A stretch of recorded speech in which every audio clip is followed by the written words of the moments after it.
காலங்காலமாக பல குருமார்கள், பல ரிஷிமார்கள் இந்த வார்த்தையை பயன்படுத்திகிட்டே போகிறாங்க.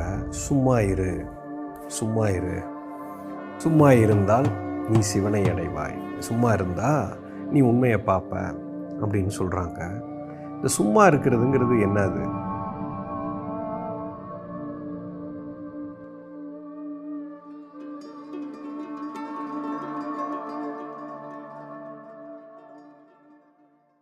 சும்மா இரு அப்படின்னு சொல்கிறது வெளியில் இருக்கக்கூடிய செயல் கிடையாது. ஃபஸ்ட் இதை புரிஞ்சுக்கணும். எது இல்லைன்னு சொல்லிடுறேன். இப்போ நான் பேசிக்கிட்டு இருக்கிறேன், இப்போது ஏதோ ஒரு செயல் நடக்குது, இப்போது நான் சும்மா இருக்க முடியும் என்னால். இந்த செயலுக்கும் அதுக்கும் சம்பந்தம் இல்லை. நான் கார் ஓட்டிகிட்டு இருக்கிறேன், என்னால் சும்மா இருக்க முடியும். நான் நடந்து போகிறேன், சும்மா இருக்க முடியும்.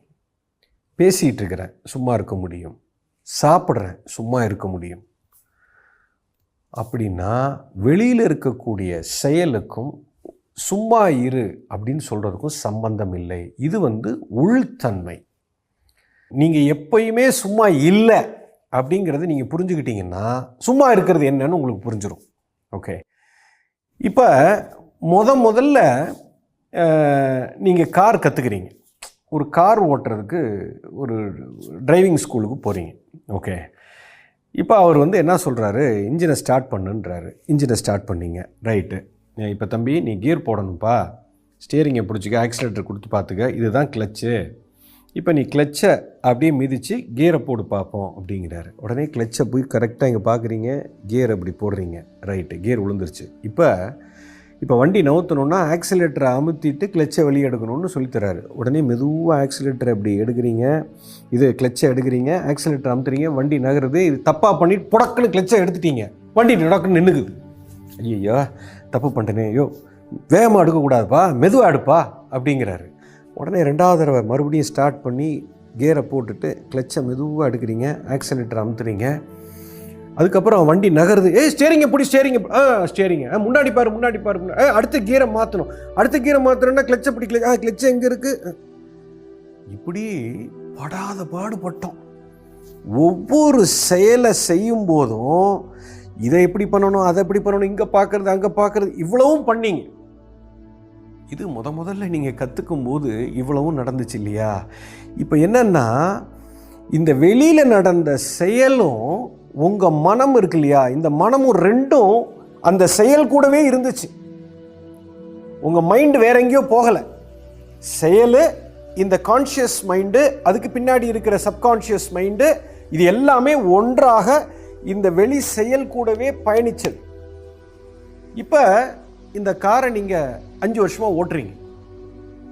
இப்போ நீங்கள் கார் ஓட்டிகிட்டு போயிட்டுருக்கிறீங்க. கார் ஓட்டிகிட்டு போனால் ஃபோன் வருது, ஃபோன் பேசுகிறீங்க, கை பாட்டுக்கு போகுது, அங்கே யாரோ குறுக்க வர்றான், கால் பாட்டுக்கு போய் பிரேக்கப் போடுது, ஆக்சிலேட்டர் கொடுக்குது, எல்லா வேலையும் பண்ணுது. ஆனால் நீங்கள் எதையுமே கவனிக்கவே இல்லை. ஒருத்தர் குறுக்க வர்றானா அப்படின்ட்டு போய் பிரேக்கு அப்படின்னு போடலை. ஸ்டேரிங் இப்படி திருப்பலை. ரூட்டு அது பாட்டில் போயிட்டுருக்கு. ஆஃபீஸ்க்கு போகணும் அப்படின்னு மைண்டில் முடிவு பண்ணிங்கன்னா கரெக்டாக எங்கே ரைட் எடுக்கணுமோ ரைட் எடுக்குது, லெஃப்ட் எடுக்கணுமோ லெஃப்ட் எடுக்குது. வண்டி பாட்டுக்கு பர்ஃபெக்டாக போயிட்டுருக்கு. ரெண்டு கையும் ஆட்டோமேட்டிக்காக வேலை செய்யுது. இப்போ பார்த்தீங்கன்னா வெளியில் இந்த செயல் அணு பெசகாமே கரெக்டாக நடக்குது. ஆனால் இந்த மைண்டு ஆஃபீஸ் சிந்தனையில் இருக்குது, பாட்டு கேட்டுட்டு இருக்குது, ஃபோன் பேசிகிட்டு இருக்குது, யாரையோ வேடிக்கை பார்த்துட்டு இருக்குது, எல்லாமே பண்ணிகிட்டு இருக்குது. இப்போ நல்லா கூர்ந்து கவனிங்க. வெளி செயல் எப்படி நடக்குது அப்படின்னு சொன்னால், எப்படி இது பர்ஃபெக்டாக போகுதுன்னா, உங்கள் மனதில் கான்ஷியஸ் மைண்டுன்னு ஒன்று இருக்குது, சப்கான்ஷியஸ் மைண்டுன்னு ஒன்று இருக்குது. இந்த சப்கான்ஷியஸ் மைண்டில் இந்த கார் பற்றின அத்தனை விஷயமே அங்கே பதிவாகி அங்கே ரெக்கார்டாகி இருக்குது. இப்போ அங்கே நீங்கள் போட்டீங்க, ஆஃபீஸ்க்கு போடா, எவனாவது குறுக்க வந்தால் பிரேக் போடு, கியர் எப்படி போடு, கிளச் எப்படி போடு, ஆக்சிலேட்டர் எப்படி பண்ணு, இது எல்லாம் அங்கே உட்காந்துருக்கு. அங்கே உட்காந்துட்டு இந்த கார் வேலையை பர்ஃபெக்டாக அது பண்ணிட்டு வருது. இந்த கான்ஷியஸ் மைண்ட் என்ன பண்ணுது, நீ அந்த வேலையை பண்ணு, நான் பாட்டுக்கு வேறு வேலை பார்க்குறேன் அப்படின்னு பாட்டு கேட்குது, வெளியில் வேடிக்கை பார்க்குது, போகிறவன் வர்றவனை வேடிக்கை பார்க்க, எல்லாம் பண்ணுது. அப்போது வெளி செயல் வேற ஒன்று கட்டுப்படுத்தி கொண்டு இருக்குது, உள்ள ஒரு வேலை நடந்து கொண்டு இருக்குது. இது ரெண்டும் வேற வேற நிலையில் நடந்து கொண்டு இருக்குது. இப்போ இதுக்கு பேர் சும்மா இருக்கிறது இல்லை.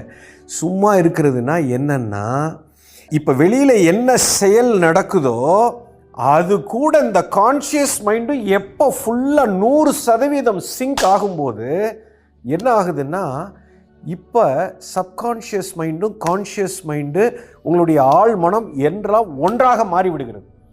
ஒன்றா மாறும்போது என்ன ஆகுதுன்னா, சப்கான்ஷியஸே வேலை செய்யாது. Mind as one body will work on what is happening outside.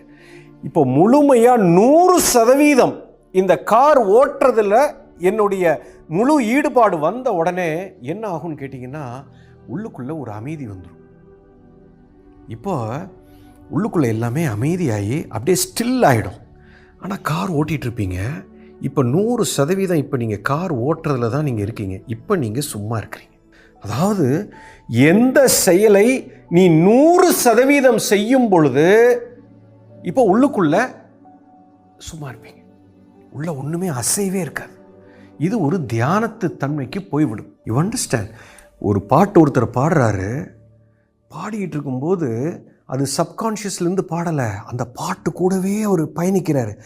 அது கூட போக போக போக தன்னை மறந்து பாடுறாருன்னு சொல்கிறோம் இல்லையா? தன்னை மறந்து இல்லை, தான் என்ற இதே அழிந்து விட்டது. அப்போது அங்கே வெறும் பாடல் மட்டுமே இருக்கிறது. அப்போ பாட்டு மட்டும் வந்து கொண்டு இருக்கும். இந்த கணத்தில் பாடல் வந்து கொண்டு இருக்குது, ஆனால் அந்த மனிதர் சும்மா இருக்கிறார்.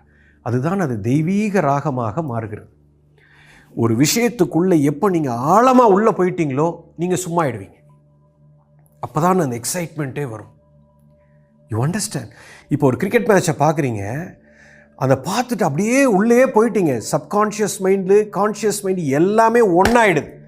இந்த நேரத்தில் ஒன்றுமே இல்லாமல் நிராயுத பாணி அப்படி நிற்கிறீங்க பார்த்தீங்களா? அந்த கணத்தில் ஒரு பெரிய எக்ஸைட்மெண்ட் வருது இல்லையா? அந்த நேரத்தில் நீங்கள் சும்மா இருக்கிறீங்க.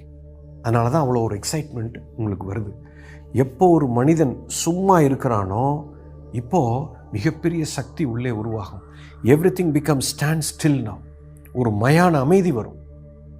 அதனால தான் எது செய்தாலும் 100% அதை செய்யணும்னு சொல்கிறோம். ஏன்னா நீங்கள் 100% செய்கிறதில்ல. ஏன்னா உள்ள ஒரு கலாட்டா ஓடுது, வெளியில் ஒன்று ஓடுது, ரெண்டுக்கும் டிஸ்கனெக்ட் ஆகிடுது. You understand? சும்மா இரு அப்படிங்கிறது உள்தன்மை இல்லை, வெளி செயலில் இல்லை. உள்ளே இருக்கிறது எல்லாமே எப்போ அழிந்து விட்டதோ, உங்கள் சப்கான்ஷியஸ் மைண்டு அன்கான்ஷியஸ் மைண்டு எல்லாம் அழிந்து கான்ஷியஸ் மைண்டு தான் நீ எல்லாமே அப்படின்னு எப்போ நீங்கள் இருக்கிறீங்களோ இப்போ நீங்கள் சும்மா இருக்கிறீங்க. இப்போ மிகப்பெரிய சக்தியை உணர்வீர்கள். You understand?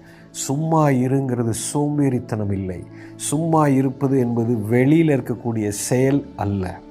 இதைத்தான் அந்த காலத்தில் என்ன சொன்னால், எப்போ ஒரு மனிதன் 100% ஒரு செயலில் ஈடுபடுறானோ அந்த செயலே தெய்வத்தன்மையாக மாறிவிடுகிறது.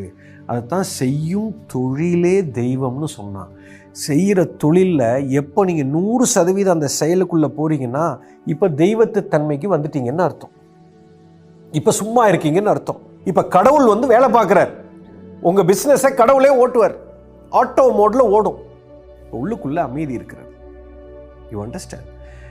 சும்மா இருங்கிறது சோம்பேறித்தனம் அல்ல.